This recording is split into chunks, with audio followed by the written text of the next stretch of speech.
রাহমাতুল লিল আলামিন পয়গম্বর, আমি আল্লাহ আপনার উপরে যে কোরআন নাজিল করলাম, ইয়াতুলু আলাইহিম আয়াতি। ও রহমতের নবী, আমি যে আয়াত আপনাকে দিলাম সেই আয়াতগুলো আপনি তেলাওয়াত করেন। কোরআনে কারীমের তেলাওয়াতের জন্য আমার পয়গম্বরকে আদেশ করেন, নবী গো আপনি কোরআনের তেলাওয়াত করেন, কোরআনের তেলাওয়াত করেন, কোরআনের তেলাওয়াত করেন।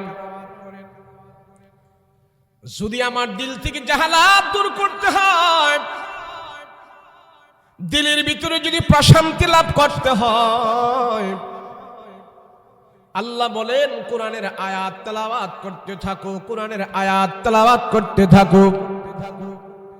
কোরআনের আয়াত নাজিল হওয়ার পর আল্লাহ আমার রাসূলকে আদেশ করেন আপনি আয়াত তেলাওয়াত করবেন, ব্যাখ্যা পড়ে, বিশ্লেষণ পড়ে, তাফসীর পড়ে। আগে হইল রাসূল আপনার কাছে কোরআনের তেলাওয়াত। এই তেলাওয়াত যখন নাকি আপনি করবেন, কাফেরদের অন্তরের ভিতরে যে পাথর গাঁথা আছে, পাথরের মতন যে অন্তরগুলো শক্ত হয়ে আছে, কোরআনের তেলাওয়াত যখন তারা গভীর মনোযোগ দিয়ে শুনবে, ওই কঠিন পাথরের মতন দিলগুলো আমি আল্লাহ তাআলা কোরআন তেলাওয়াতের বরকতে আমি তাদের অন্তরগুলো মোমের মতো নরম করে দেব। আগে তেলাওয়াত। রাহমাতুল লিল আলামিন খানা কাবার পাশে যখন নাকি কোরআনের তেলাওয়াত করি, মুশরিকিরা আমার পয়গম্বরের কোরআন তেলাওয়াত শোনার জন্য ঘন্টার পর ঘন্টা তারা দাঁড়িয়ে থাকতো। কোরআনের তেলাওয়াত গুলো যখন নাকি তারা মনোযোগ সহকারে শুনতো, তখন তাদের মনটা নরম হয়ে যেত, নবীজির উপরে তারা রাগ হতো না, গোসা করতো না। একবার আবু জাহেল নতুন বিয়ে করেছে, ঘরের ভিতরে নতুন স্ত্রী আসছে, বাসর ঘরের ভিতরে স্ত্রী বসা। আর আবু জাহেল বাসর ঘরের ভিতরে একবার ঢুকে আবার বের হয়, একবার ঢুকে আবার বের হয়। বাসর ঘরের স্ত্রী নতুন বিবি আবু জাহেলের জন্য অপেক্ষা করতেছে, কিন্তু আবু জাহেল একবার ঢুকে আবার বের হয়, মনটা কেমন যেন আনচান আনচান। আবু জাহেলের স্ত্রী বলে, কি ব্যাপার, জীবনে কোনোদিন আপনাকে এমন করতে দেখি নাই, আপনাকে তো আমি বহুত আগে থেকে চিনি, কিন্তু এমন ছটফট করেন কারণ কি? আর আজকে আপনার ঘরের ভিতরে আমি আপনার জন্য অপেক্ষা করতেছি, আপনি আমার কাছে একবার আসতে চান আবার চলে যান, কারণ কি? বাসর ঘরে নতুন স্ত্রী রেখে কোনো পুরুষ তো এমন করে না, কোনো পুরুষ তো এমন ছানচান করে না, আনচান করে না, একবার যায় আসে এমন না। বাসর ঘরের ভিতরে স্ত্রীর সামনে যখন নাকি স্বামী ঢুকে যায়, সারা রাত্রের জন্য বের হয় না। আপনি একবার আসতেছেন আবার যাইতেছেন, কারণ কি? কারণ কি?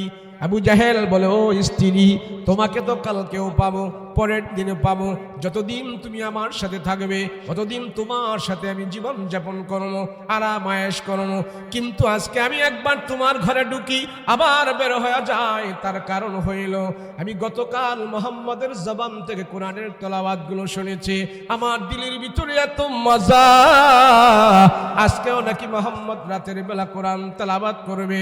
আমি এখন সিদ্ধান্ত নিতে পারতেছি না তোমার সাথে বাসর করবো নাকি মুহাম্মদের কোরআন তেলাওয়াত শুনবো।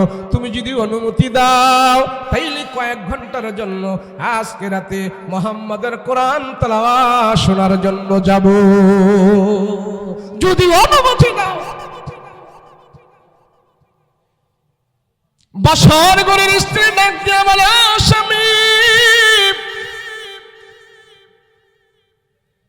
আমি আপনাকে অনুমতি দিলাম, আপনার জন্য আমি অপেক্ষায় আছি, আমি আপনার জন্য এখন অক্ষ হয়ে গেছি, আপনার জন্য আমি হালাল, আপনার জন্য আমি এখন জীবন সঙ্গী। মুহাম্মাদের জমানের কোরআন তেলাওয়াত যদি আপনার কাছে এত মজা, এত মধু, বাসর ঘরের স্ত্রীর চাইতেও যদি আপনার কাছে মুহাম্মাদের কোরআন তেলাওয়াত মজা লাগে, আমি অনুমতি দিলাম। তবে আজকে আমার হক আদায় করবেন, কিছুক্ষণ কোরআন তেলাওয়াত শুনে আপনি চলে আসবেন, আমি আপনার জন্য অপেক্ষা করতেছি, চলে আসবেন। আবু জাহেল অনুমতি পেয়ে এক দূর দিছে আমার পয়েন্ট আলহামদুলিল্লাহিল্লাযী খালাকাল ইনসান ওয়া আল্লামাহুল বায়ান ওয়া আতা'নাল ঈমান وخلقنا المسلمين والمسلمات صلى الله تعالى عليه وعلى آله وأصحابه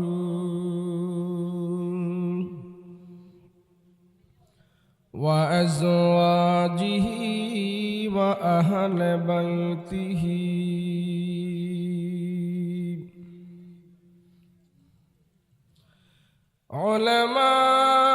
علماء أمته وفقهاء ملته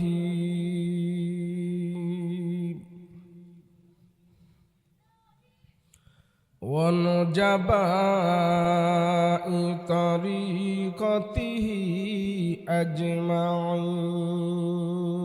أجمعين الذي أرسله الله تعالى بالحق بشيرا ونذيرا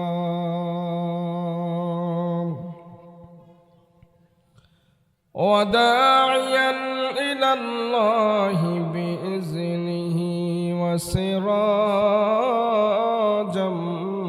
منيرا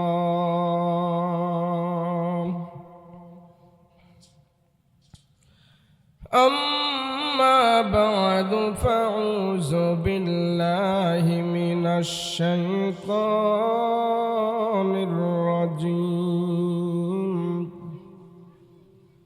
بسم الله الرحمن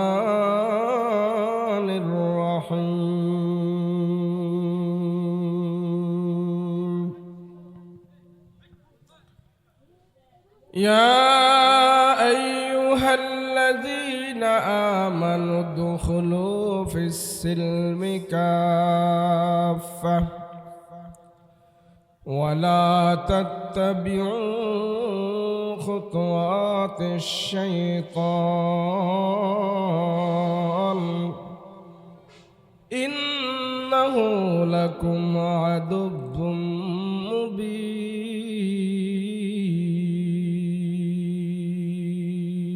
مبين قال سيدنا رسول الله صلى الله عليه وسلم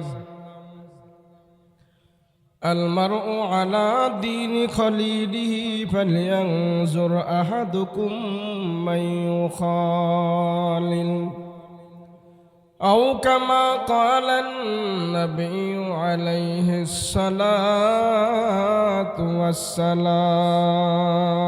والسلام وقال تعالى في شان حبيبه ومحبوبه وما أرسلناك إلا رحمة للعالمين صلى الله على سيدنا ومولانا محمد وعلى آله وأصحابه أجمعين سبحانك لا علم لنا إلا ما علمتنا إنك أنت العليم الحكيم अल्लाह दिल दे जो तेरे इश्क के गर हो, अल्लाह दिल दे जो तेरे इश्क के गर हो, दाईमी रहमत की तेरे उस पे नजर हो, दाईमी रहमत की तेरे उस पे नजर हो। दिन देख तेरे इश्क में हाल हो उसका, दिन देख तेरे इश्क में हाल हो उसका, महशर का अगर शुरू हो तो बिना खबर हो, महशर का अगर शुरू हो तो बिना खबर हो। मादर दु जहां गैर खुदा यार नदारिम, मादर दु जहां गैर खुदा यार नदारिम, जुजियाद खुदा ही चदे गुर कार नदारिम, जुजियाद खुदा ही चद गुरु कार नदारिम। मायूस नहीं अहल ज़मी अपने खता से, तकदीर बदल जाती ही मुझ तर की दुआ से, तकदीर बदल जाती ही मुझ तर के दुआ से। ला इलाहा ला इलाहा इल्लल्लाह, ला इलाहा ला इलाहा इल्लल्लाह, ला इलाहा ला इलाहा इल्लल्लाह, ला इलाहा इल्लल्लाहु मुहम्मदुर रसूलुल्लाह सल्लल्लाहु।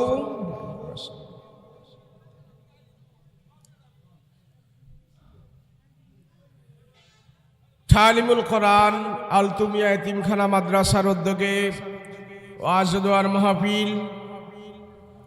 আজকের মাহফিলের শ্রদ্ধাভাজন সভাপতি জনাব জাকির হোসেন সাহেব, প্রধান বক্তা হিসেবে যিনি আলোচনা করবেন হাফিজ মাওলানা মুফতি হাফিজুর রহমান সাহেব, আরও যারা আলোচনা করবেন হাফিজ মাওলানা কারি ফায়েজুল্লাহ সাহেব, আরও বিভিন্ন ওলামায়ে কেরাম আছেন। সম্মুখ পানুপবিষ্ট দিনদার মুত্তাকি পরহেজগার ভাইয়েরা, পর্দার অন্তরালে অবস্থানরত আমার শ্রদ্ধেয় মা বোনেরা, আল্লাহ পাকের দরবারে কালেমাতুশ শুকর আদায় করছি, বলি আলহামদুলিল্লাহ।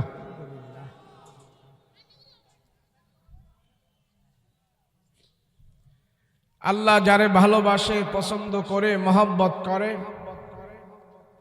যার উপরে আল্লাহ পাকের রহমতের দৃষ্টি আল্লাহ বারবার দান করে, তাকে দিয়ে আল্লাহ পাক এই জমিনে আল্লাহর কাজগুলো আল্লাহ পাক আদায় করে।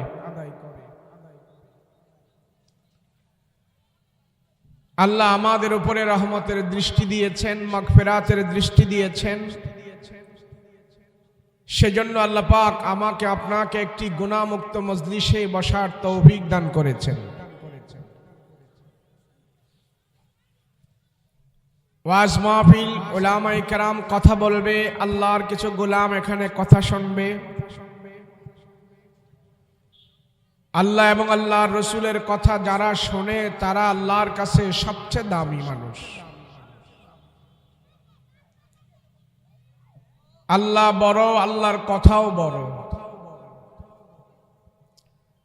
আল্লাহর কথা যারা শোনে এবং বলে তারাও আল্লাহর কাছে অনেক সম্মানী এবং দামি।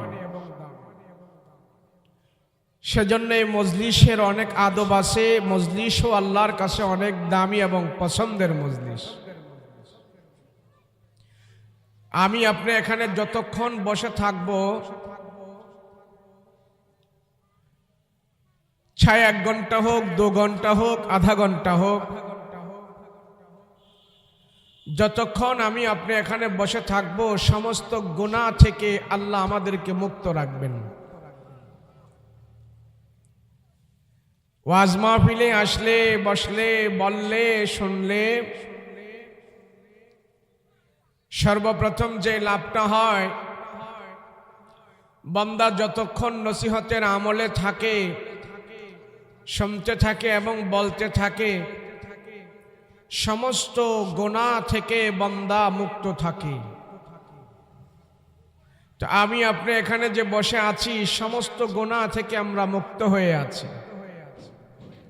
লোকজন কম হোক বেশি হোক এটা ধর্তব্য বিষয় নয়। একজন যদি সামনে থাকে তাহলে একজনকে নিয়ে নসিহত করো। আগেরকার বুজুর্গরা রাস্তায় দাঁড়িয়ে থাকতেন, ঘন্টার পর ঘন্টা পার হয়ে যেত, এই রাস্তা দিয়ে একটা মানুষও আসতো না। 2-4 ঘন্টা চলে গেছে, 5-6 ঘন্টা চলে গেছে, এরপরে একজন আল্লাহর বান্দা আসছে, তাকে পেয়ে মহা খুশি হয়ে তাকে দিনের দাওয়াত দিয়েছেন, আল্লাহর পরিচয় দিয়েছেন, সামান্য একটু নসিহত করেছেন। আর এই নসিহত করাটা ওনার কাছে উনি সবচেয়ে বড় আমল মনে করেছেন, যে আজকে সারা দিনে একটা মানুষ তো পেয়েছি, তাকে আমি আল্লাহর কথা শুনিয়ে দিয়েছি। সারা দিন চলে গেছে, এখনো সারা দুনিয়া যারা সফর করে তারা দেখে এমন এমন দেশ আছে, সেই দেশে গেলে কোনো মুসলমানকে কাছে পাওয়া যায় না। এমন এমন দেশ পৃথিবীতে আছে, সে বই পুস্তক পড়ে, ইন্টারনেটের মাধ্যমে আলোচনা শোনে, নসিহত শোনে, তার ভিতরে ইমানের ইস্তেহা জেগেছে, সে মুসলমান হয়ে গেছে। কিন্তু এমন দেশে সে বসবাস করে, একটি মাসআলা যেন কারো কাছে জিজ্ঞেস করবে, সরাসরি কোনো হুজুরের কাছে যে যেন নসিহত শুনবে, এমন সুযোগ হয় না, এমন পরিস্থিতি নাই, এমন মজমা নাই। এই এই এই এই এই ফোলাফানের জন্য ওয়াজ না, যাও ওঠো, তোমরা মাদ্রাসায় যাও, তোমরা ওখানে যাও, হুজুরদের কাছে যাও, যাও। এখানে যারা বসছো কথা কইবা না। ওয়াজ মাহফিল নাবালকে ফোলাফানের জন্য না, যারা নাবালেক আছে এদের জন্য ওয়াজ মাহফিল না, বুঝবান জ্ঞানবানদের জন্য ওয়াজ মাহফিল। এই এই ছেলেরা, এই এখানে যারা রয়েছিস কে, এই হ্যাঁ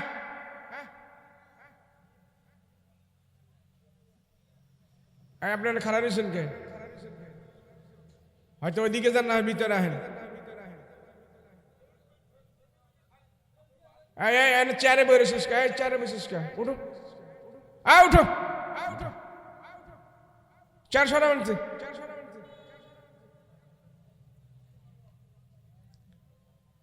তুমি বসবা ভিতরে, বসলে বসো, না হয় ওদিকে যাও। এই সমাজে এখন আমরা সবচেয়ে বড় আমল নিয়ে বসছি। এখানে কথা কয়, এই বাচ্চা, কথা বলো কে?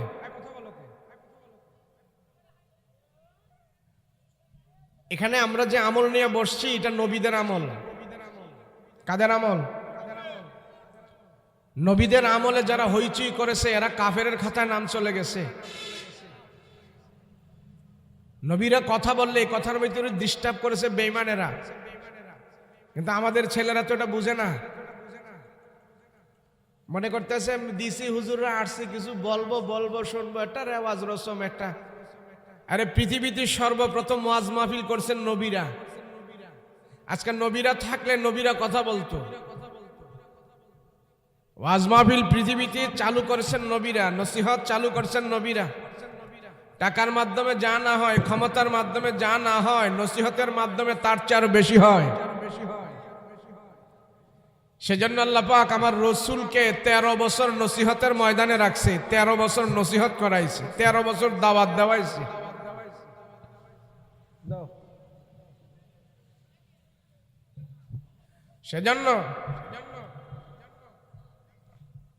সেজন্য নসিহতের জায়গাগুলাকে আমরা,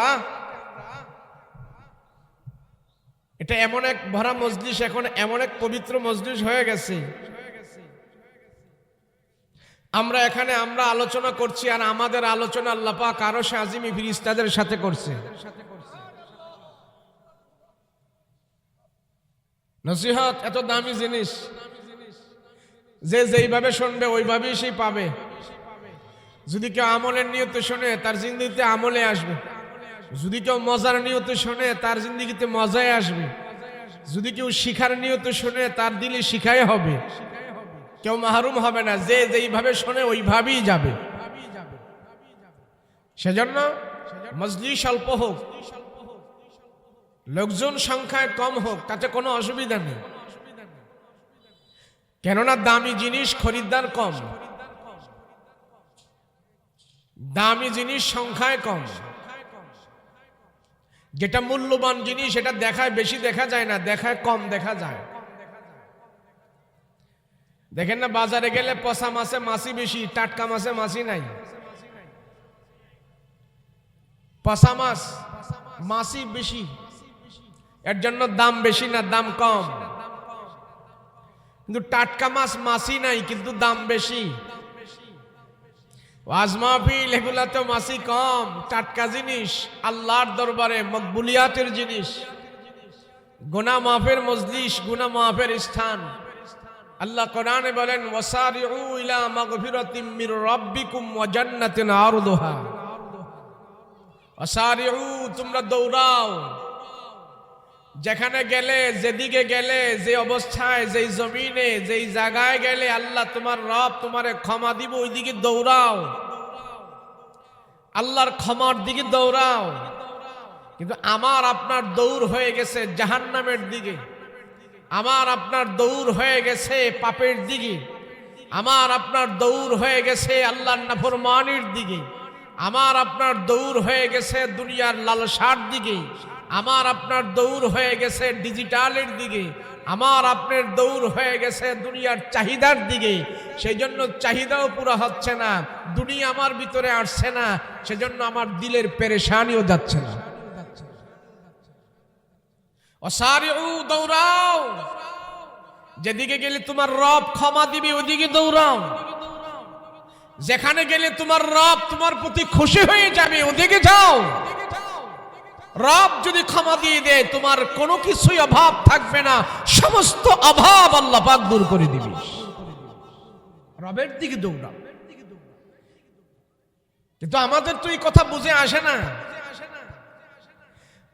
মক্কার জাহেলদের যেমন বুঝে আসে নাই, আমাদেরও বুঝে আসে না। ঈসা আলাইহিস সালাতু ওয়াস সালাম থেকে নিয়ে আমাদের নবী পর্যন্ত 600 বছরের একটা গ্যাপ ছিল। এই গ্যাপের ভিতরে কোন নবী রাসূল দুনিয়াতে আসে নাই, আসমানি কিতাব দুনিয়াতে আসে নাই, ওয়াজ মাহফিল ছিল না, মাদ্রাসা ছিল না, মসজিদ ছিল না, বক্তা ছিল না, তাবলীগ ছিল না, বুজুর্গ উলামায়ে কেরাম ছিল না, হক্কানি পীর মাশায়েখ ছিল না। না থাকার ফলে এই মানুষগুলোর চরিত্র এত নিকৃষ্ট হয়েছে, কিয়ামত পর্যন্ত যারা জাহান্নামে যাবে তাদের খাসলত তাদের ভিতরে আসবে। যারা জাহান্নামী হবে, যারা জাহান্নামী হবে, ওই জাহালাতের যুগের মানুষের খাসলত তাদের ভিতরে আসবে। এই 600 বছরের যুগটাকে আল্লাহ স্মরণীয় করে রেখেছে। এরা জাহালাত, এরা জাহেল, এরা গোমরাহ। যদিও তারা আমার কাছে 2 পাওয়ালা মানুষ, আমি আল্লাহ তাদের পরিচয় পৃথিবীতে করিয়েছি, তারা 2 পাওয়ালা মানুষ নয়, তারা চতুষ্প জানোয়ারের মতন হয়েই তারা বেঁচে আছে। কোন যুগের মানুষগুলো? নবী আসার আগের যুগের মানুষগুলো, নবুয়তি পাওয়ার আগের যুগের মানুষগুলো। এরা জাহেল ছিল, কিন্তু তাদের শিক্ষা দীক্ষা সবই ছিল। টাকা পয়সা, আশরাফি মুদ্রা, দিনার দিরহাম সবই ছিল। ক্ষমতা ছিল, দাম্ভিকতা ছিল, গায়ে শক্তি ছিল, এত কিছু থাকার পরেও আল্লাহর কাছে তারা কেন জাহেল হলো? কারণটা কি? জাহেল হওয়ার কারণ হইল তাদের দিলের ভিতরে সব কিছু ছিল, ওহি প্রদত্ত আসমানি জ্ঞান তাদের ভিতরে ছিল না, আল্লাহকে চিনার মাদ্দা তাদের ভিতরে ছিল না, আল্লাহর ক্ষমতা সম্পর্কে তাদের ধারণা ছিল না, আল্লাহর ক্ষমতা সম্পর্কে তাদেরকে যে কেউ বয়ান করবে সেরকম পরিবেশও তারা পায় নাই। সেজন্য তাদের ভিতরে বদ্দিন প্রবেশ করতে করতে এমন একটা পর্যায় হয়ে গেছে, ওই বদ্দিনটাকেই তারা আখিরাতের পুঁজি মনে করে ইবাদত করেছে।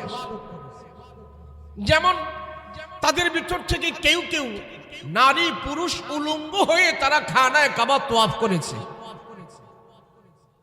জিজ্ঞেস করলো, তোমরা উলঙ্গ হয়ে খানায় কাবা তোয়াফ করো, কারণটা কি? বলে, আমরা আল্লাহর ঘরে খানায় কাবা তোয়াফ করতেছি, উলঙ্গ হয়ে তোয়াফ করতেছি, এটা আমরা সওয়াবের নিয়তে করতেছি, আল্লাহ আমাদের প্রতি খুশি হবে। বলে, আরে এটা বলো কি, আল্লাহ কি এইভাবে উলঙ্গ হয়ে খানায় কাবাত আসলে খুশি হওয়ার কথা? বলে, হ্যাঁ খুশি হবে। বলে, কিভাবে? বলে, আমরা যে জামা কাপড় পরে আছি, যেই জামা কাপড় আমরা পরিধান করি, সেই জামা কাপড় পরে আমরা অনেক গুনাহ করেছি, অনেক আল্লাহর নাফরমানি করেছি, অবাধ্য করেছি। তো সেই অবাধ্যতার জামা কাপড় নিয়ে যদি আমরা খানায় কাবা এখন ঢুকি, তাহলে তো আল্লাহ আমাদের প্রতি বেশি রহমত বরকত দিবে না। সেই জন্য যেই জামা কাপড় পরে আমরা গুনাহ করেছি, নাফরমানি করেছি, সেই সমস্ত জামা কাপড়গুলো সব আমরা ফেলে দিই, উলঙ্গ হয়ে গুনাহযুক্ত কাপড়গুলো দূরে সরিয়ে দিই, উলঙ্গ হয়ে আমরা আল্লাহর খানায় কাবায় ঢুকেছি। অতএব গুনাহযুক্ত কাপড় নিয়ে ঢুকি নাই, এগুলি দূরে রেখে আমরা খালি গায়ে খানায় কাবায় ঢুকেছি।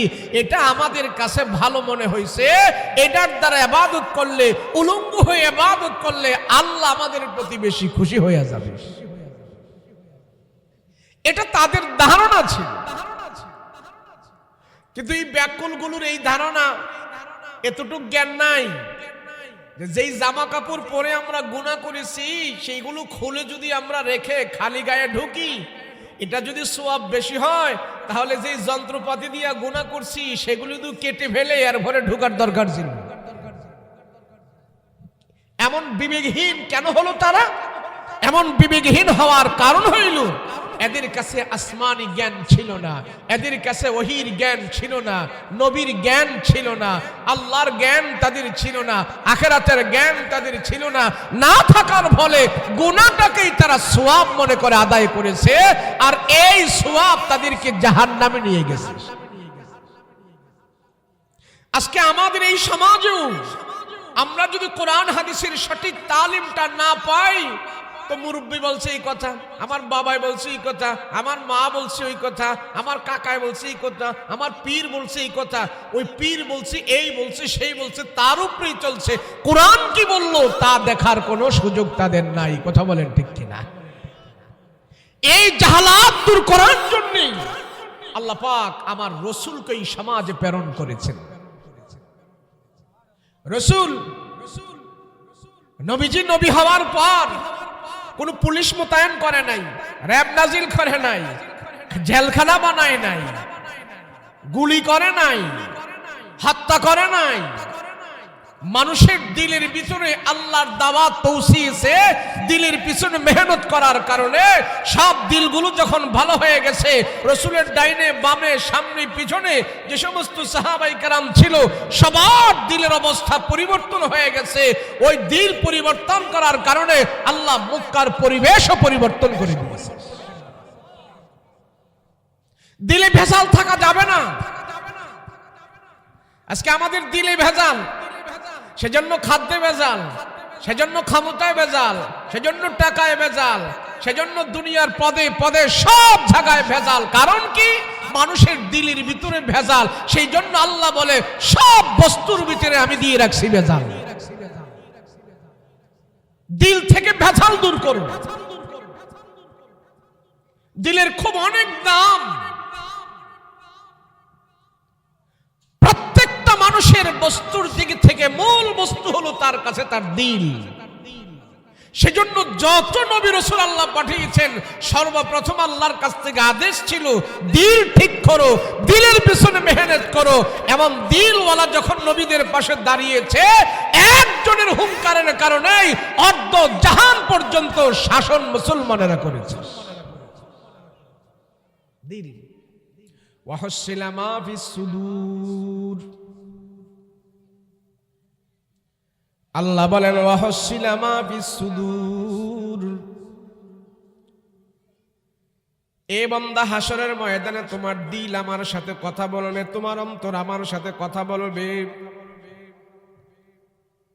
হাসরের ময়দানে তোমার দিলটাকে টুকরা টুকরা করা হবে, দিল থেকে আওয়াজ হবে, দিল থেকে আমার সাথে কথা বলবে।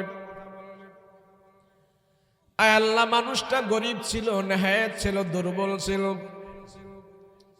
দিন মজুর ছিল, এত টাকা পয়সা বেশি ছিল না, কিন্তু তার দিলটা পরিষ্কার ছিল, গুনাহ করে নাই, হারাম খায় নাই, কষ্ট করে চলেছে।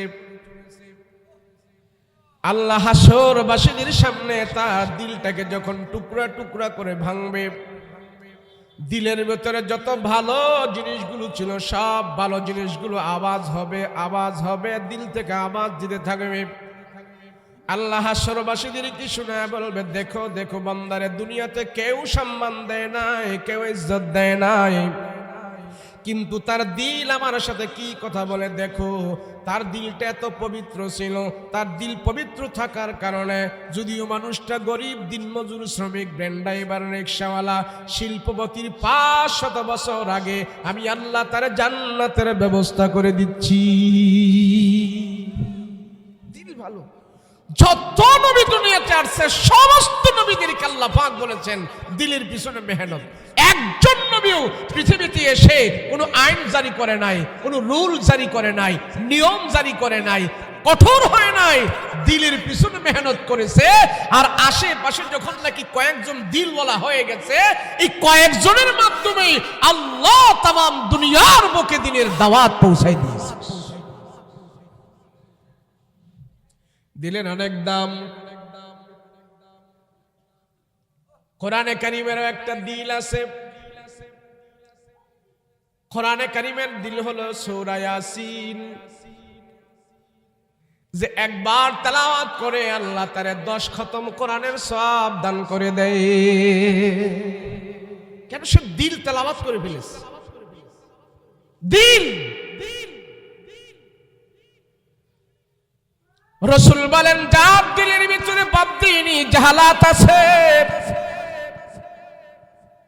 ওই জাহালাতের কারণে আস্তে আস্তে করে তারে গোমরাহের দিকে নিয়ে যাবে। লম্বা টুপি আছে, পাগড়ি আছে, জুব্বা আছে, পাঞ্জাবি আছে, দান খয়রাত আছে, তাহাজ্জুদের নামাজও আছে, নফল চাষ আওয়াবিন এশরাকও আছে, কিন্তু দিলের ভিতরে বদদিনী আছে। দুনিয়ার বাহ্যিক যত আমল আমার থাকে, কিন্তু দিলের ভিতরে খারাপি আর বদদিন। ওই বদদিন খারাপির কারণে আল্লাহ তারে মুনাফিক বানায়া কবরে নেবে, মুনাফিক হয়ে যাবে কবরে। আমার নবী রাহমাতুল লিল আলামিনের ডাইনে বামে সামনে পিছনে অনেক জুব্বাওয়ালা, পাঞ্জাবি, দাড়ি, টুপি ওয়ালা ছিল, নামাজ পড়তো, রাসূলের সাথে জামাতে নামাজ আদায় করত। নবীজি তাদের পাগড়ি দেখে, জুব্বা দেখে, নবীজি তাদের হাতে তাসবিহ দেখে, তারা কোরআন তেলাওয়াত করে। এই বাহ্যিক দৃষ্টিটা দেখে নবী তাদেরকে মহব্বত করে, নবীজি তাদেরকে ভালোবাসে। কিন্তু পয়গম্বরের সাথে এক দস্তরে তারা খানা খায়, কিন্তু তাদের দিলের ভিতরে বক্রতা। কাফেরদের সমাজে, কাফেরদের মিটিংয়ে যে তারা রাসূলের বিরোধিতা করে। কিন্তু আল্লাহর রাসূলই বিরোধিতার খবর জানে না, শুধু তার বাহ্যিক দৃষ্টি দেখে তাদেরকে ভালোবাসে। আল্লাহ তাদের বাহ্যিক দৃষ্টিও দেখে, তাদের ভিতরের দৃষ্টিও দেখে, অন্তরও দেখে, বাহ্যিকও দেখে। সেই জন্য আল্লাহ পাক আমার পয়গম্বরকে জানায় দিলেন, ও রহমতের নবী, আপনার ডান আর বাম পাশে কিছু এমন এমন লোক আছে, দেখায় তারা ডেকোরেশন, আপনাকে দেখায় ভালো, কিন্তু তাদের ভিতরে বজ্জাত, ভিতরে হারামি, আর বাহিরে ভালো ভিতরে খারাপ। এমন মানুষদেরকে আমি আল্লাহ তাদের নাম দিয়েছি মুনাফিক। জাহান্নামের অতল অচিন গভীর নিচে আমি আল্লাহ তাদের স্থান করে দিয়েছি মুনাফিক। নির্বাচনের আগে খুব লম্বা দাড়ি রাখে, পাঞ্জাবি পরে, টুপি লাগায়, মসজিদে যায়, নামাজ পড়ে, কোলাকুলি করে, আছে না? নির্বাচন চলে গেলে দাড়ি ছুটু করে ফেলে, মাথায় টুপি লাগায় না, পাঞ্জাবিও লাগায় না, নামাজও পড়ে না। এর নাম হলো মুনাফিক, এর নাম হলো ধর্ম ব্যবসায়ী। আল্লাহ তাদেরকে হুঁশিয়ার করে বলেছে, তোমরা যে ওয়াদা করেছো ওয়াদা পুরা করো না। কথায় কথায় মিথ্যা বলো, সিজন আসলে তোমাদের মাথায় টুপি উঠে, পাঞ্জাবি উঠে, সব উঠে। জেনে রাখো আমি আল্লাহ তোমাদের স্থান জাহান্নামের অতল গভীর নিচে করে দিয়েছি, জান্নাতে যেতে পারবে না। দিল ঠিক করো, সব ঠিক হয়ে যাবে। মুসলমান ভাইরা রে আমার, মক্কার জাহালাত দূর করার জন্য, জাহেলদের দিল পরিবর্তন করার জন্য রাহমাতুল লিল আলামিন কে আল্লাহ পাক তিনটা জিনিস দিয়েছে পয়গম্বরে। তিনটা জিনিসের মাধ্যমে আপনি মক্কার জাহালাত দূর করবেন, জাহেলদের দিল ঠিক করবেন। রব্বানা ওয়াবাস ফীহিম রাসূলাম মিনহুম ইয়াতলু আলাইহিম আয়াতিকা ওয়া ইউআল্লিমুহুমুল কিতাবা ওয়াল হিকমাতা ওয়া ইউযাক্কিহিম ইন্নাকা আনতাল আজিজুল হাকীম। মক্কার জাহালাত দূর করার জন্য, মক্কার বদদিন দূর করার জন্য, মানুষদের পরিবেশ ঠিক করার জন্য, আল্লাহ চিনার জন্য নবীর উপরে সর্বপ্রথম তিনটা আমল দিয়েছেন। জোরে বলেন কয়টা? সবাই বলেন কয়টা? সর্বপ্রথম পয়গম্বরের উপরে তিনটা আমল আল্লাহ দিয়েছেন, তিনটা পদ্ধতি দিয়েছেন, তিনটা কর্ম দিয়েছেন। আর রাসূলকে বলেছেন এই তিনটা কর্মের মাধ্যমে, তিনটা আমলের মাধ্যমে মক্কার সব জাহালাতদেরকে আপনি ভালো করতে পারবেন, যদি তারা তিনটা আমল মানে এবং অনুসরণ করে। কেমন জাহালাত তাদের ভিতরে ছিল, কেমন বাদদিন তাদের ভিতরে ছিল, সেই বাদদিন কঠিন পরিস্থিতি আমার নবীজি তিন আমলের মাধ্যমে ভালো করেছে। জাহালাতের যুগের অবস্থা আমি বর্ণনা করে বোঝানো যাবে না। আইয়ামে জাহেলিয়াতের যুগকে কিয়ামতের আগ পর্যন্ত সমস্ত মানুষ স্মরণ করবে। এত বড় বদদিন, এত বড় জাহালাত তাদের ভিতরে ছিল। খানায় কাবা তারা উলঙ্গ হয়ে তোয়াফ করত, এটা তাদের কাছে সওয়াব মনে করত। যাদের বাড়িতে বড় বড় মদের ঢাম থাকতো, যে বেশি বেশি করে মদ খাইতে পারতো, তারে সবাই সেলুট দিত, ভালোবাসতো। আমরা যদি ছেলে মেয়ে বিয়ে করাইতে যাই, বিয়ে শাদী করাইতে যাই, ছেলের বাড়িতে যে মেয়ের পক্ষরা দেখাশোনা করে পরিবেশটা কেমন, তাদের ঘর বাড়িটা কেমন, বংশ কেমন, পড়াশোনা কেমন, ভদ্র কেমন, নম্র কেমন। আর জাহালাতের যুগের মানুষেরা দেখতো আমার মেয়েটা যেন এখানে বিবাহ দিব, ছেলেটা কেমন। শিক্ষা দেখতো না তারা, ঘর বাড়ি দেখতো না। ওই মেয়ে বিয়া দেওয়ার জন্য যে বাড়িতে যাইতো, যা দেখতো মদের ঢাম কয়টাই, ফ্যামিলির লোকেরা মদ খায় কেমন। যার বাড়িতে বেশি করে মদের ঢাম থাকতো, যার বাড়িতে তারা বেশি বেশি করে মদ খাইতে পারে, মদের ঢাম আছে, দামি দামি মদ তারা পান করে, মেয়ের পক্ষ যায় তাদের সাথে আত্মীয়তা করত। তারা জমিদার, তারা বড়, তারা শিল্পপতি, তাদের মদ খাওয়ার অভ্যাস আছে। মদ খায়া যারা মাতলামি করতে পারত, দামি দামি মদ খায় তো এদেরকে সবাই সম্মানী মনে করত, সেলুট দিত। মদ খাওয়াটা তাদের কাছে অনেক পেশা হিসাবে, স্ট্যান্ডিং হিসাবে, সবার কাছে সম্মানের হিসাবে গ্রহণ করেছে। কেমন পরিস্থিতি আর কেমন অবস্থাটা তাদের হয়েছে। নতুন নবজাত শিশু বাচ্চারা যখন জন্মগ্রহণ করে, আমরা এই বাচ্চাদেরকে কোনো খাবার দাবার খাওয়ার জন্য প্রথম তো আমরা তাদেরকে মায়ের বুকের দুধ খাওয়াই। তারপরে বাহিরের খাবার যখন খেতে যায়, এ বাচ্চাদেরকে আমরা বাহিরের খাবার উদ্বোধন করি। আমরা হক্কানি বুজুর্গ আলেমের মুখের মধ্যে কোনো ভালো জিনিস চিবায়া সেই রসটা, সেই ছবলাটা আমরা বাচ্চাকে খাওয়াই। বাহিরের খাবার আমরা উদ্বোধন করি, এটাকে বলা হয় তাহনিক।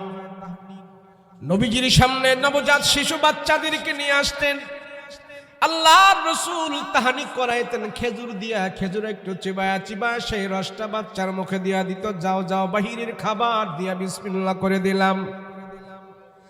আর জাহালাতের যুগের মানুষেরা বাচ্চাকে বাহিরের খাবার দিয়া উদ্বোধন করত। দামি একটু মদ হাতের মধ্যে নিয়ে আঙ্গুল দিয়া বাচ্চার মুখের মধ্যে লাগায়া দিত। জাহালাত ছিল এটা। এই জাহালাত দূর করার জন্য আল্লাহ পাক রব্বুল আলামিন পয়গম্বরের কাছে আয়াত নাযিল করে জানাই দিলেন, রাহমাতুল লিল আলামিন পয়গম্বর, আমি আল্লাহ আপনার উপরে যে কোরআন নাযিল করলাম, ইয়াতুলু আলাইহিম আয়াতি, ও রহমতের নবী, আমি যে আয়াত আপনাকে দিলাম সেই আয়াতগুলো আপনি তেলাওয়াত করেন। কোরআনে কারীমের তেলাওয়াতের জন্য আমার পয়গম্বরকে আদেশ করেন, নবী গো আপনি কোরআনের তেলাওয়াত করেন, কোরআনের তেলাওয়াত করেন, কোরআনের তেলাওয়াত করেন।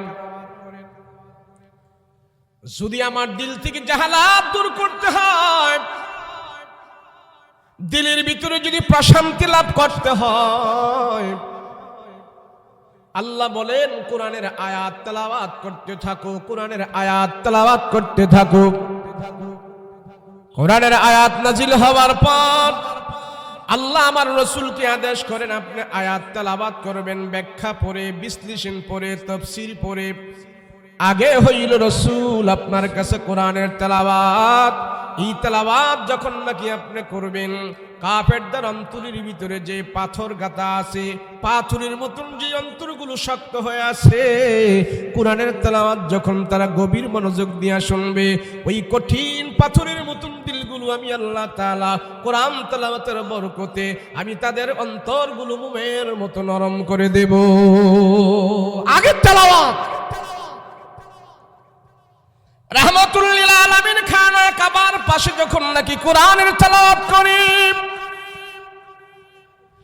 কাফির মুশরিকিন আমার পয়গম্বরের কোরআন তেলাওয়াত শোনার জন্য ঘন্টার পর ঘন্টা তারা দাঁড়িয়ে থাকতো।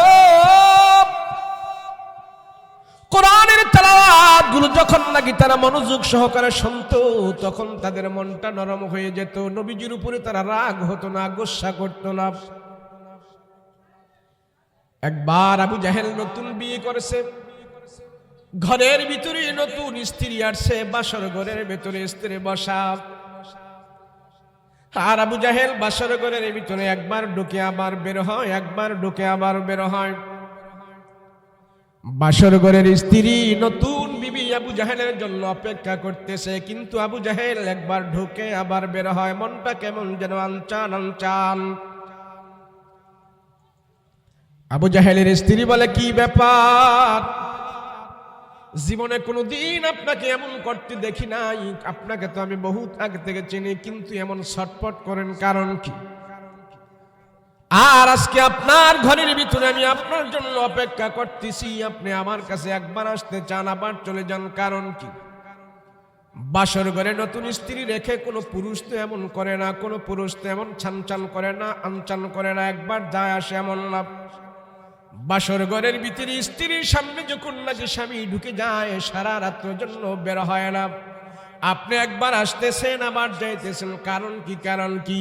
আবু জাহেল বলে, ও স্ত্রী, তোমাকে তো কালকেও পাবো, পরের দিনে পাবো, যতদিন তুমি আমার সাথে থাকবে ততদিন তোমার সাথে আমি জীবন যাপন করবো, আরাম আয়েশ করবো।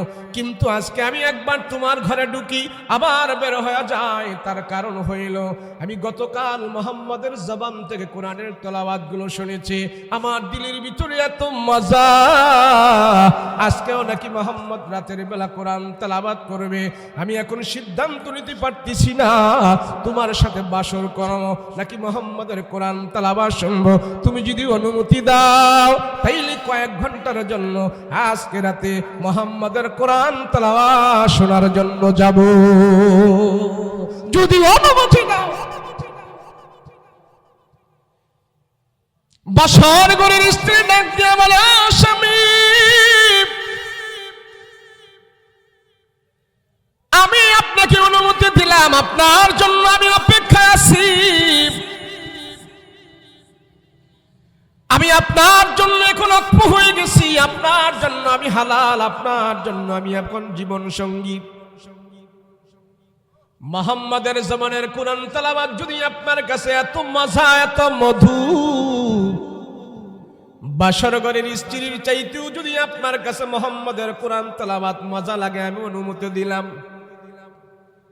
তবে আজকে আমার হক আদায় করবেন, কিছুক্ষণ কোরআন তেলাওয়াত শুনে আপনি চলে আসবেন, আমি আপনার জন্য অপেক্ষা করতেছি, চলে আসবেন।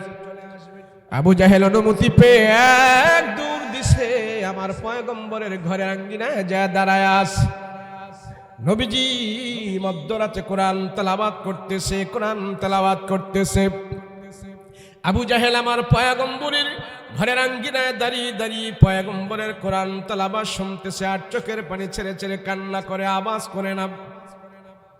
নবীজি তাহাজ্জুদের নামাজ পর্যন্ত কোরআন তেলাওয়াত করল, ফজরের আজান পর্যন্ত নবীজি কোরআন তেলাওয়াত করল। আবু জাহেল রাসূলের কোরআন তেলাওয়াত শুনে আমার বিবির, তার বিবির কথা বলে গেছে, বাসর ঘরের কথা বলে গেছে। এক নাগারে কোরআন তেলাওয়াত শুনতে শুনতে ফজরের আগে আবু জাহেল তার ঘরে গেছে। কোরআনের মজা। ইয়াতলু আলাইহিম আয়াতিহি ওয়া রাহমাতুল লিল আলামিন। আপনি আয়াত তেলাওয়াত করেন, আপনি আয়াত তেলাওয়াত করেন। নবীজির সাহাবীদের ভিতরে নবীজি কোরআন তেলাওয়াতের জন্য উদ্বুদ্ধ করতেন। আহারে নবীর উম্মত, দিন চলে যায়, সপ্তাহ চলে যায়, মাস চলে যায়, বছর চলে যায়, ঘরে তোরা কোরআন তেলাওয়াত হয় না।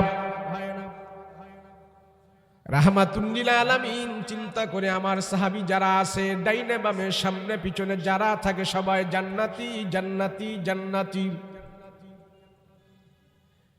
রাহমাতুল লিল আলামিন চিন্তা করতেছে আমার সাহাবীদেরকে আমি দেখি দিনের বেলা তারা আমার সাথে নামাজ পড়ে, রোজা রাখে। নবীজি বলে, সাহাবীরা আমার ডাইনে বামে যারা থাকে দিনের বেলা সবাই নামাজ পড়ে, রোজা রাখে, সব আমল করে, আমি দেখি তাদের সব ভালো দেখি। নবীজি চিন্তায় পড়ে গেল আমার সাহাবীরা রাতের বেলা কোন আমল করে, রাতটা কেমনে তারা কাটায়, আমি কেমনে বুঝবো? আমার সাহাবীরা তো দিনের বেলা আমার সাথে ভালোই থাকে, আমলের দ্বারা তারা দিনটা পরিপূর্ণ করে দেয়, নামাজ পড়ে, তাসবিহ তাহলিল আদায় করে, দাওয়াতের মেহনত করে, কিন্তু রাতের বেলা আমার সাহাবীরা কোন আমল করে? আমার সাহাবীদের আমলটা আমি একটু দেখতে হবে। রাতের বেলা কি নাক ডিকি ঘুমায়, নাকি আমার সাহাবীরা আমল করে রাত্রটা কাটায়? এখন নবীজি চিন্তা করলেন কোন সাহাবীর আমল চেক করবে, কোন সাহাবীর বাড়িতে যাবে, কার আমল নবীজি চেক করবে। চিন্তায় পড়ে গেল। আল্লাহর নবী রাহমাতুল লিল আলামিন মনে মনে ভাবলেন, সবার আমল চেক করা যাবে না। আমার ডান পাশে যে সাহাবী, বাম পাশে যে সাহাবী, দুনিয়াতে আমার দুইজন মন্ত্রী আছে, আকাশে আমার দুইজন মন্ত্রী আছে। দুনিয়াতে হইলেন আবু বকর আর ওমর, আকাশে হলেন জিবরাইল আর মিকাইল। আমার প্রধান দুই সাহাবীর আমলটা আমি চেক করব, রাতের বেলা তারা কি নাক ডেকে ঘুমায়, নাকি তারা অন্য কোনো ইবাদত করে। দুই সাহাবীর আমল চেক করার জন্য নবীজি ঘাট থেকে বের হয়েছে, হাঁটি হাঁটি পা পা করি পয়গম্বর রাহমাতুল লিল আলামিন মসজিদ নববীর ভিতরে গেল। সেখানে যায় দেখে আবু বকর আর ওমর যেখানে থাকে, আস্তে আস্তে করে মসজিদে নববীর কোনায় যায় দেখতেছেন, ঘরের মসজিদের দরজায় যায় দেখতেছে ওই কোনারে একজন মানুষ সেখানে আস্তে আস্তে করে দাঁড়িয়ে দাঁড়িয়ে মিটি মিটি সুরে কোরআন তেলাওয়াত করতেছেন। আস্তে আস্তে করে সেখানে যায় দেখতে পাইলেন এটা আবু বকরের কণ্ঠের কোরআন তেলাওয়াত। মসজিদের এক কোনায় যায় আস্তে আস্তে করে আবু বকর দাঁড়ায় দাঁড়ায় তাহাজ্জুদের নামাজে কোরআন তেলাওয়াত করতেছে। রাহমাতুল লিল আলামিন ঘর থেকে এসে আবু বকরের আমল চেক করার জন্য যখন আবু বকরের পেছনে দাঁড়াইল, নবীজি দেখতেছে আবু বকরের নামাজের মধ্যে আছে, কোরআন তেলাওয়াত করতেছে। আবু বকরের আওয়াজটা আস্তে আস্তে করে পড়তেছে, আর ওই কোনারে কে যেন জোরে জোরে কোরআনের তেলাওয়াত করতেছে। নবীজি লক্ষ্য করে দেখলো সেই মোটা কণ্ঠের আওয়াজটা হইলেন আমার ওমর রাদিয়াল্লাহু আনহু। দুই সাহাবী দুই কোনারে আমল করতেছে। আল্লাহর নবী রাহমাতুল লিল আলামিন, নবীর প্রিয় সাহাবী আবু বকর, যার জন্য আল্লাহ জান্নাতের 8টা দরজা খুলে দিয়েছে, 8টা দরজা থেকে আবু বকরকে আহ্বান করা হবে, হালুম্মা ইয়া আবা বকর, ও আবু বকর আপনি আমার গেট দিয়া ঢোকেন, আমার দরজা দিয়া ঢোকেন। আপনার জন্য জান্নাতের 8টা দরজা খোলা আছে, আপনি যেই দরজা দিয়ে প্রবেশ করবেন জান্নাতের ভিতরে আপনার ইচ্ছা যেই কোনো দরজা দিয়ে আপনি ঢুকতে পারেন। ও আবু বকর রাতের বেলা ঘুমায় না, কোরআন তেলাওয়াত করতেছে। কোরআন তেলাওয়াত করে নবীজি আবু বকরের পিছনে আস্তে আস্তে যা দাঁড়ায় রইলেন, আবু বকর যেন টেনে না পায়। দীর্ঘক্ষণ পর্যন্ত দেখলেন আবু বকর লম্বা রুকু করতেছে, লম্বা সিজদা করতেছে, কোরআনের তেলাওয়াত করতেছে, আর নবীজি পিছনে দাঁড়ায় দাঁড়ায় শুনতেছে।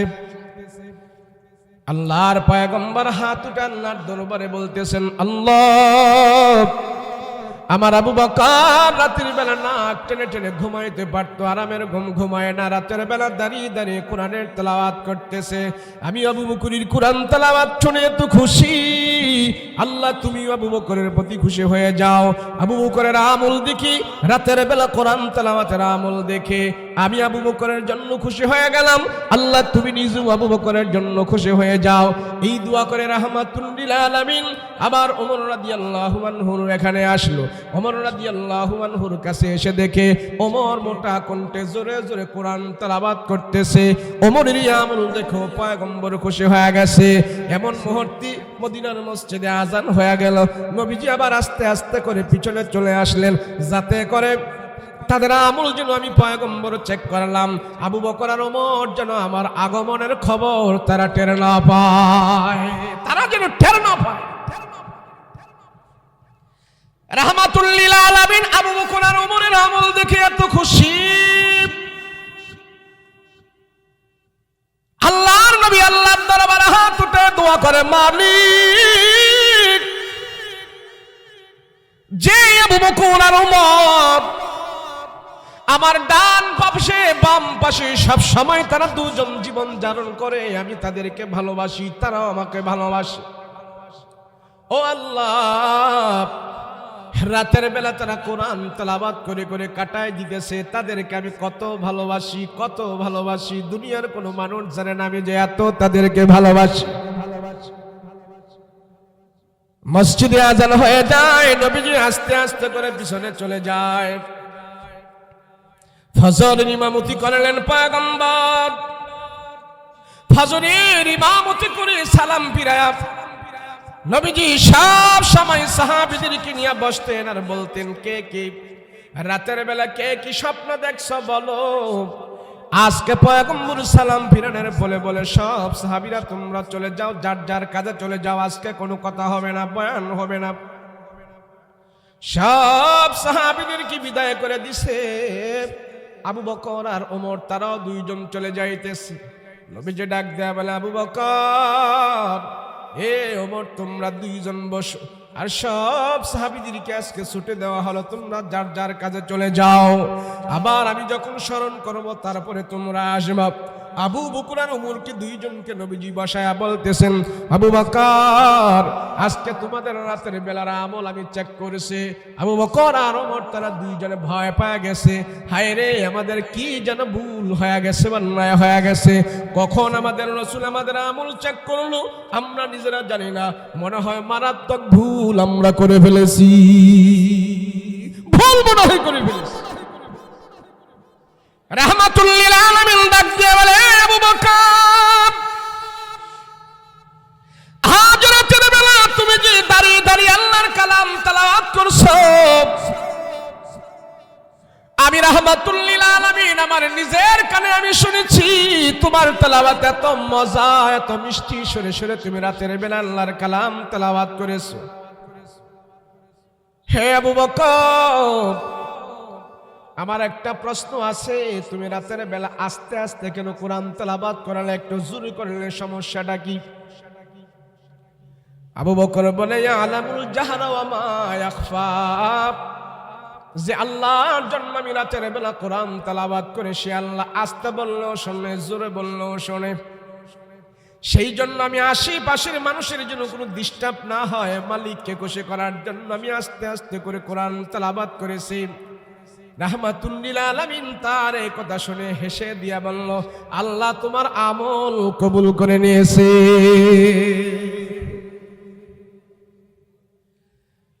আল্লাহর নবী রাহমাতুল লিল আলামিন বলেন, এ উম্মত তুমি মোটা কণ্ঠে জোরে জোরে কোরআন তেলাওয়াত করো। কারণ কি? কারণ কি তুমি এত জোরে জোরে পড়ো না? কারণ কি আশেপাশের মানুষ ঘুমাইতে পারে না? কারণ কি?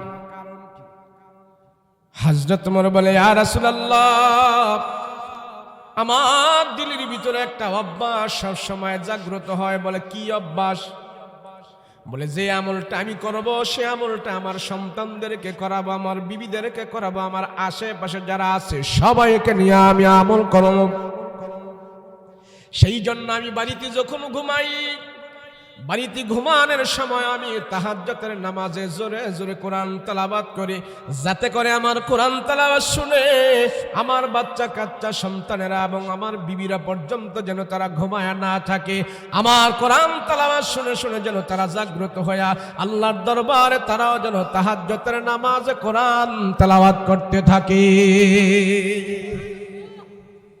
ইয়া রাসূলুল্লাহ, ইয়া হাবিবাল্লাহ, আমি যখনই তাহাজ্জুদের নামাজ পড়ি আর রহমতের নবী আমার নামাজ আমি একা একা পড়বো না, আমার সন্তানদেরকে নিয়ে পড়াই। সেই জন্য আমার জবান থেকে আমি মোটা কণ্ঠে কোরআনের তেলাওয়াত করি। আল্লাহ ডাক দিয়ে বলে, আবু বকর মাওলার সাথে তোমার এত গভীর সম্পর্ক, এত প্রেম, এত মহব্বত, সে আল্লাহ কি তুমি খুশি করার জন্য তুমি যে পন্থাটা অবলম্বন করলে এটার জন্য আল্লাহ তোমার প্রতি রাজি। আর তুমি যে চিন্তা ভাবনা করেছো তোমার এই চিন্তা ভাবনার জন্য আল্লাহ তোমার প্রতি খুশি আর রাজি।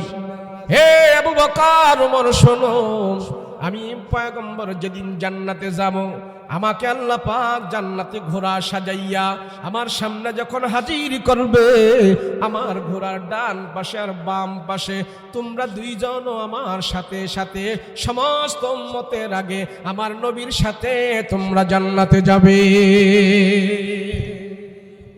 কোরআন তেলাওয়াত। সেজন্য আল্লাহ বলেন, ইয়াতলু আলাইহিম আয়াতিকা ওয়া ইউআল্লিমুহুমুল কিতাবা ওয়াল হিকমা ওয়া ইউযাক্কিহিম ইন্নাকা আনতাল আজিজুল হাকীম। এই তিনটা জিনিসের কথা এখানে বলা হয়েছে। এক নম্বরে আল্লাহ পাক বললেন কোরআনের তেলাওয়াত, দুই নম্বরে বললেন ওয়া ইউআল্লিমুহুমুল কিতাবা ওয়াল হিকমা, তিন নম্বরে বলা হয়েছে ওয়া ইউযাক্কিহিম। ওয়া ইউআল্লিমুহুমুল কিতাব ওয়া ইউযাক্কিহিম, যেই জায়গায় তিনটা জিনিস পাওয়া যায় ওই জায়গাকে আল্লাহ কবুল করে নেয়।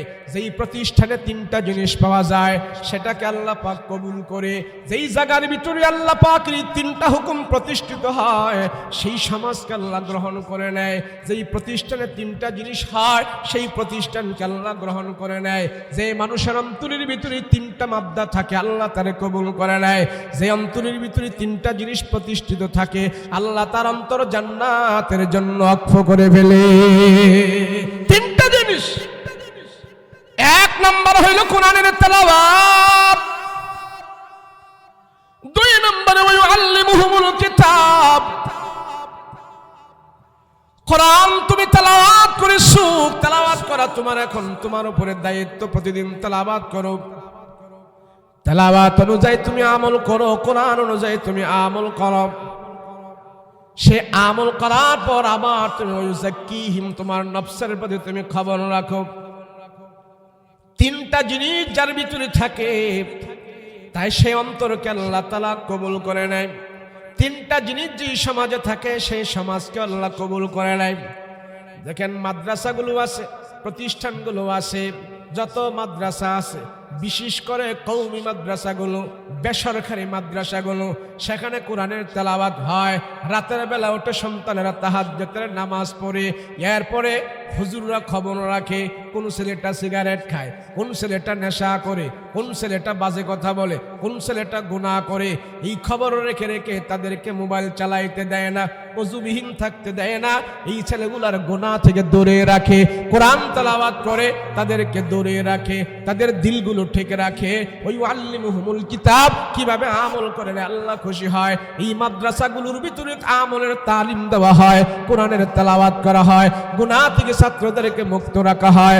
আল্লাহ বলেন এই ঘর আমি আল্লাহ কবুল করে নিয়েছি এবং তাদের দ্বারাই দুনিয়ার ভিতরে রহমত আর বরকত আমি আল্লাহ দান করে দেব।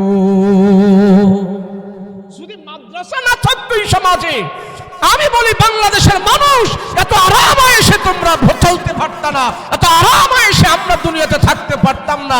আমার মনে হয় এই হাফজুখানাগুলো না থাকলে রাতের আধারে 2টা 3টা বাজে উঠে ছেলেরা যদি আল্লাহর কোরআন তেলাওয়াত না করত, এই বাংলাদেশের ভিতরে একের পর এক আল্লাহ বড় বড় আযাব আর গজব দিয়ে আমাদেরকে ধ্বংস করে দিত।